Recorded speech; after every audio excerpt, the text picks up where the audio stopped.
Hey guys, welcome into episode 3 of the TNS Energy Podcast. Today we're going to be discussing how you can determine if you are a good fit for solar energy. So let's get into it. Okay, so when we start our assessment of your property, the first thing we're going to look at is where your most efficient roof surfaces are.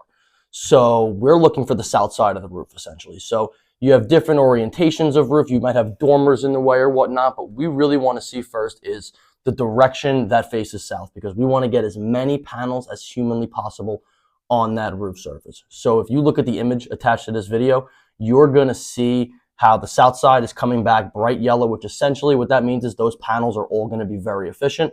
Where if you go to the other side, the north side of the roof, you're going to see that it's that red purpley color. Essentially what that means is those panels are not going to be producing that much. They're going to be pretty inefficient. And that includes even if there's tree coverage or not. If they're facing north, you're going to have issues in terms of panel efficiency. So we want to make sure we're getting the south side of the roof with as many panels as possible, essentially. The second thing we're going to look at is the tree coverage. Is there shading on the south side? Is there shading on certain roof surfaces? How is that going to affect the panel production over the life of the system? But once we figure out the most efficient spots for the panels, we can determine how many panels you're going to need. And then we can start looking at different financing programs. So now we've figured out the roof surfaces on your home that are going to be the most efficient, the ones where the panels are going to be producing the most, the one where we're going to be able to get you the most kilowatt hour production. So now we have to cater this system to your actual usage. So the first thing we're always going to ask for is an electric bill. So you're going to see a graph on that bill, usually on the first page. It's going to show your yearly kilowatt hour usage. What we do is we use that graph to figure out what you're using over the course of a year. Now with that yearly usage, we can figure out exactly how many panels you need to eliminate that electric bill.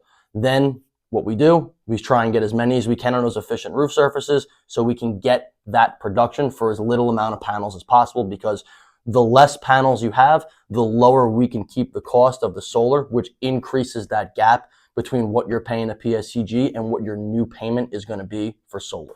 So now we have your design ready to go. We've figured out the amount of panels you need to cover your entire electric bill.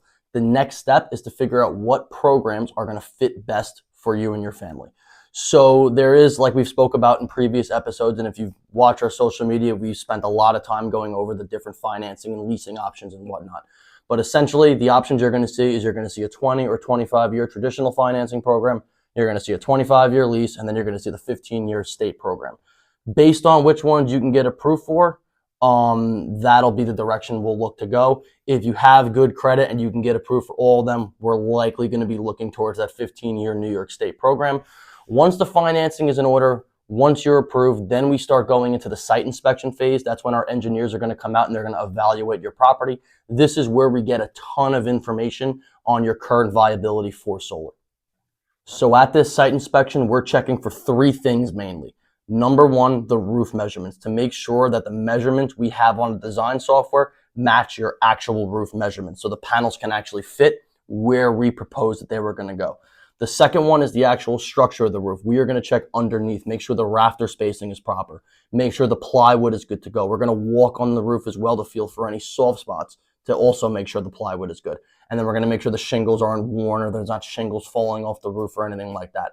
The last thing we're going to check, the last main thing, because there are other smaller things that we're looking for, but the last main thing that we're looking for is the main service panel, the electric in the home. Ideally, you want 200 amps. If you have 150 amps, we can usually work with it. 100 amps is probably going to require some sort of electric work. Once we have those 3 boxes checked, we're good to move forward into permitting and start doing drawings. The main issue that usually pops up when there's a problem in the site inspection is the roof. It could be the shingles are worn. It could be the plywood is not in good shape. Maybe the rafters are too far spaced and we might have to do some sistering underneath to give the panel some added support. If that's the case, what we would do is we would go back to the homeowner, tell them, hey, we have to do this, that, and the other for your roof so the structure is, strong enough to hold the panels for the 25, 30-year life. And if you want to move forward, you do. If not, then the project just stops right there. A lot of times homeowners do elect to move forward because 1, there's an issue with the roof, so they want to get it fixed, and 2, they don't have to come out of pocket for it. So let's say you're paying $250 a month and we came in at $130 a month or $140 a month, whatever it is. We go to the site inspection and we determine that we need a new roof. A lot of times we can get that new roof in there and you go from 250 to the 140. We add the roof to the 140, and now your monthly payment is 190 or 200 or 180 or whatever it is. And a lot of times still you can look at it and go, hey, I'm saving $50 a month on my electric bill, which I have to pay anyway. I go down to 200 and I'm getting my roof replaced in this 200. So a lot of times that is, it's very advantageous for the homeowner. They get to kind of kill two birds with one stone and they can move forward from there. But we want to make sure, again, that at this site inspection, we're getting all the information necessary so the install is clean and the panels just sit up there and produce with no headaches for the homeowner. To conclude, the pre-assessment, what we're mainly looking for is, one, is the roof face the proper way? Do we have no trees? Do we have decent amount of south exposure? Can we fit the required amount of panels to cover your usage?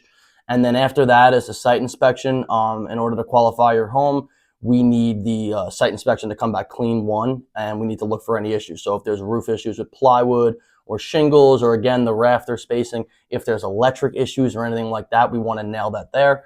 Assuming you have a clean bill of health, as long as you're approved for the financing, you are a qualified and eligible candidate for solar. You're set up to save a boatload of money over the next 15, 25, 30 years. And you can make that transition with absolutely no headaches. So as long as all those things come back clean, you're good to go. Okay, so that'll do it for episode 3. If you want to see if you can qualify for solar, give us a call, go to our website, set up a consultation, and we'll see if we can help you qualify for one of these different programs. All right, see you next time.